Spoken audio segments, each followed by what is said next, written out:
Hi guys, today is day 16 of my special series 35 Years in 35 Days. Over the past couple of days I've been taking a little bit of a detour, showing some behind the scenes of a photo shoot that I did, and then I was showing you Lightroom and Photoshop techniques.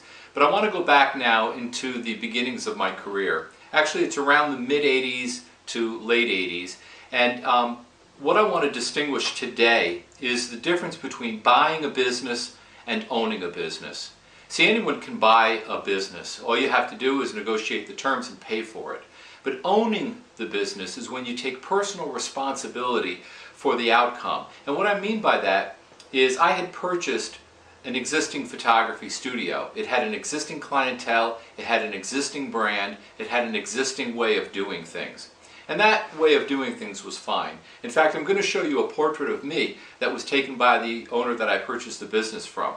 As you can see, it's a very traditional portrait. Nothing wrong with it. We do many photographs like that even today. In fact, most of our sessions start out with a very traditional basic headshot, which is a good way not only to get a staple photo that everyone can use, but it's also a good way for my client to get into the rhythm of being photographed and get more relaxed with the process.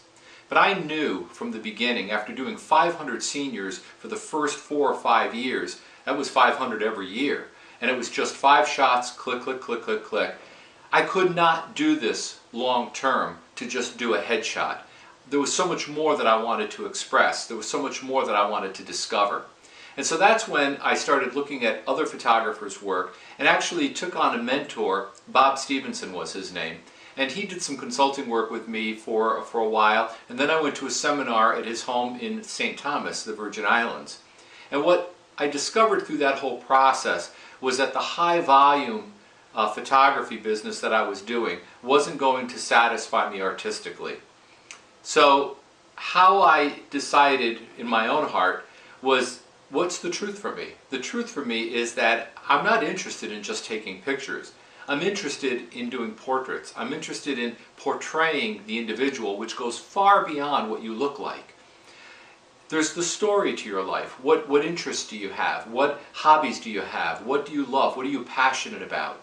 When we can build a portrait session around those things, it says so much more than you're just a good-looking person.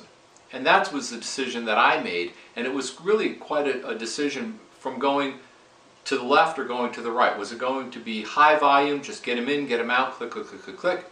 Or was I going to slow things down, do consultations with everyone, really find out, what was important to them, and then build the portrait session around those things? That's the direction that I went in, because that's what really mattered to me as far as expressing my art. As I found out, that's really what matters to people as well. Most people don't want to just come in and go click and they're done. Your school picture, hey, it serves a great purpose, but really, is that all there is? I don't think so. So even today, if you look at my website, you'll see all sorts of different types of portraits that we do. For seniors, families, children, women, even with the weddings. It's the story that we love to tell. So my question for you is, at what point in your career did you decide to not just be an employee, but to own your job?